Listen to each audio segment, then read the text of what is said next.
Bible में लिखा है कि केवल परमेश्वर के पास अनंत जीवन है। यह कैसे है कि केवल परमेश्वर के पास अनंत जीवन है?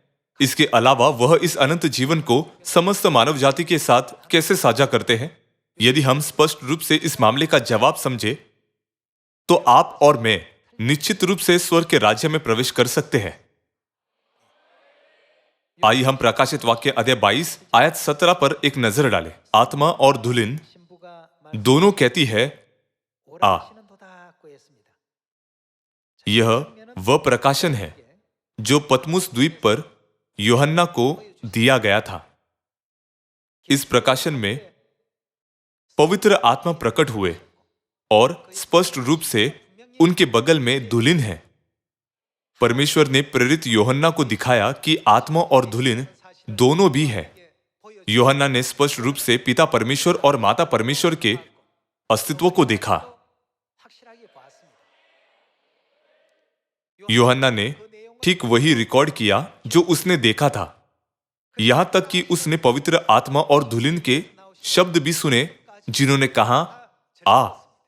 तब आ कहने के बाद बाइबल में क्या लिखा गया है? और सुनने वाला भी कहे आ। जो प्यासा हो वह आए, और जो कोई चाहे वह जीवन का जल सेंत में ले।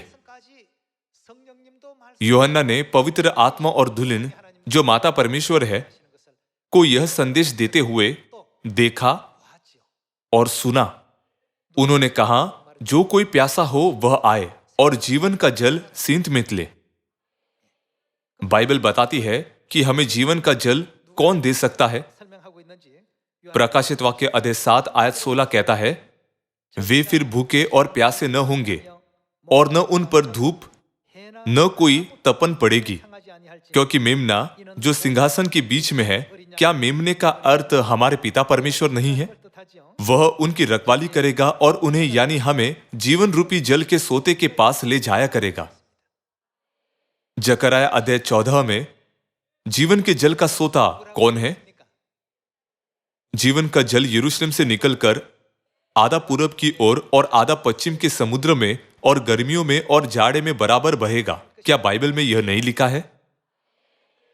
अंत में पिता परमेश्वर मेमना अपनी सभी संतानों को स्वर्गीय माता के पास ले गए हैं, जो जीवन के जल का स्रोत है।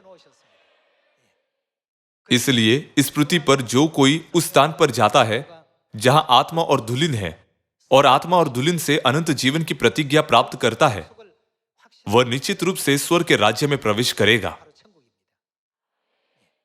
इसी कारण पिता परमेश्वर हमें स्वर्गीय माता के पास ले गए, जो जीवन के जल का स्रोत है। उन्होंने हमें स्वर्गीय माता को महसूस करने की अनुमति दी और इसके द्वारा उन्होंने हमारे लिए हमारे खोए हुए स्वर्गीय घर में लौटने का मार्ग खोल दिया।